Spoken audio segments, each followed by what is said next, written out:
kung galing yan sa DILG official account na sinasabi ninyo, confirmed naman na DILG official account, they have to be professional.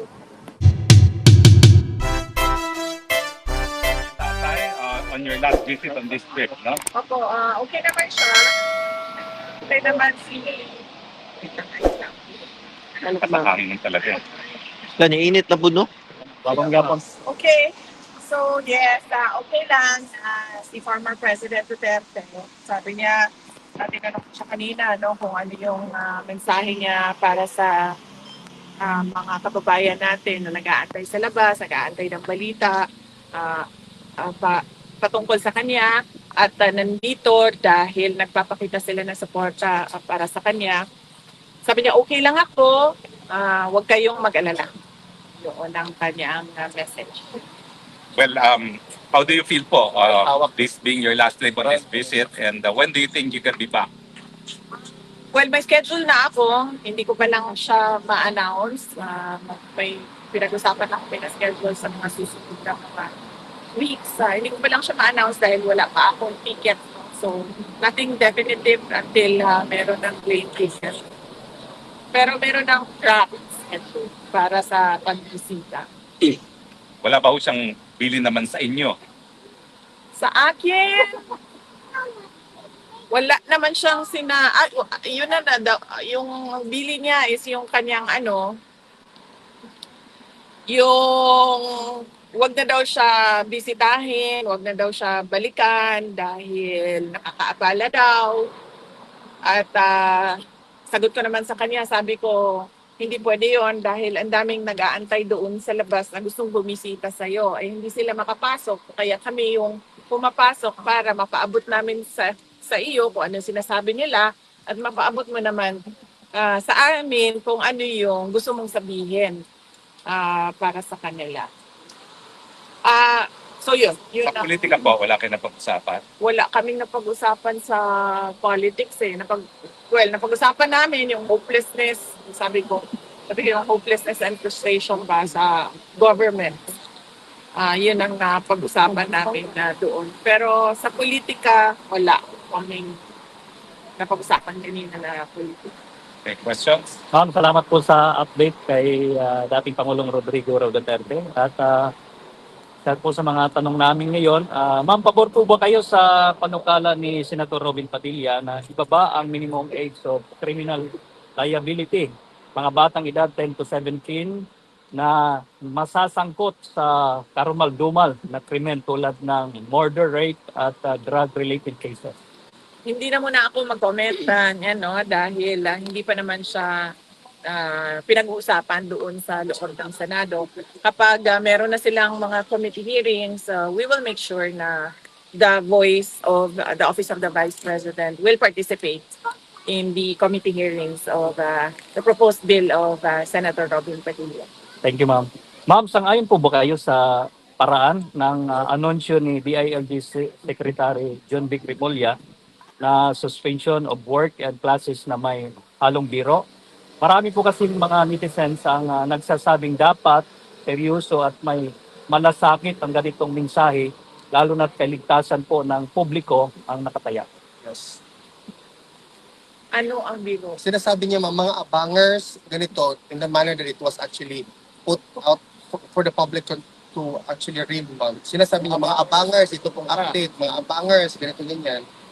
So, Sandali Hindi ko rin na-gets.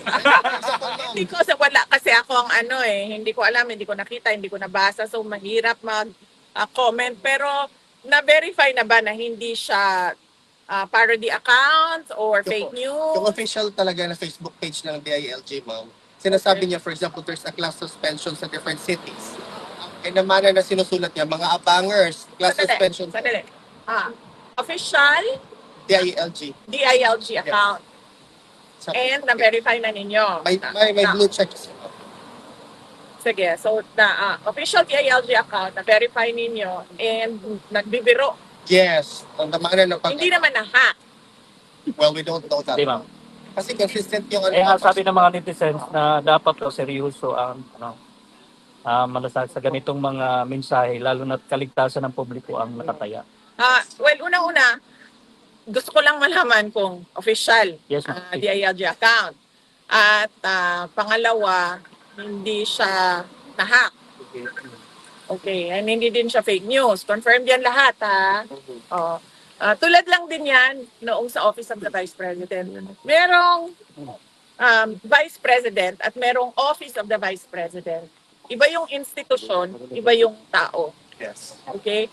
Kaya kami merong spokesperson for the Office of the Vice President kasi yung institusyon, meron silang mga ginagawa na trabaho, may projects, may serbisyo, at merong bosses yung Office of the Vice President.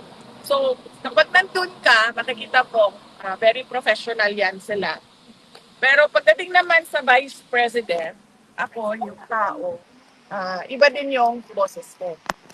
So, kung galing yan sa DILG official account, na sinasabi ninyo, confirmed naman na DILG official account, they have to be professional. Hindi ko sinasabing hindi pwede maging professional ang pero the person can express, has the freedom of expression. An institution does not have the freedom of expression. Kasi ma'am, yung mga kababayan natin, they are a little bit surprised yung manner ng ng approach sa pag-disseminate ng information kasi parang ginagawang joke or in a joking way. So, thank you for your comment, Baby. Oh. Thank you, ma'am. Last na lang po. Ma'am, ano po ang... Ay, sorry. Question lang po, kasi kahapon, nababantay balita ko po sa inyo yung pagtinay ng Francis Arts sa motion of Pastor Apollo Buloy na ibalita niyo po ba PRD at ano po ang Hindi, sorry. Hindi namin napag-usapan yung balita na yan na hindi ko napaabot sa kanya yan ngayon. Thank you, ma'am. Ma'am, ano po yung ang reaction niyo sa inilabas ng safety alert ng Ministry of Education ng China kaugnay sa pag-aaral ng kanilang mga estudyante sa Pilipinas, kung saan binanggit ang umano'y tumataas na banta sa seguridad at insidente ng harassment sa mga Chinese national? Oh, well, karapat-dapat lang na mag-issue sila no, dahil may obligasyon yung state to protect its citizens wherever they may be found, sa labas man ng China o sa loob ng China.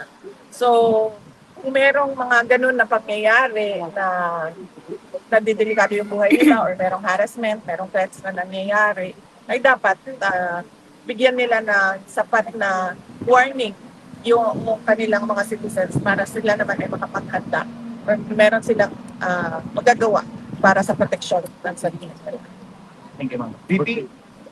Vivi, do you have a comment? Kasi sinabi ng Senate mismo, ni Senator Gatchalian, I think, he said that the Senate will convene as a high impeachment court on the 4th of August to hear out the impeachment complaint against. Do you have a comment with respect to this? Kasi this is exactly 1 week after the SONA ng Pangulong Bongbong Marcos.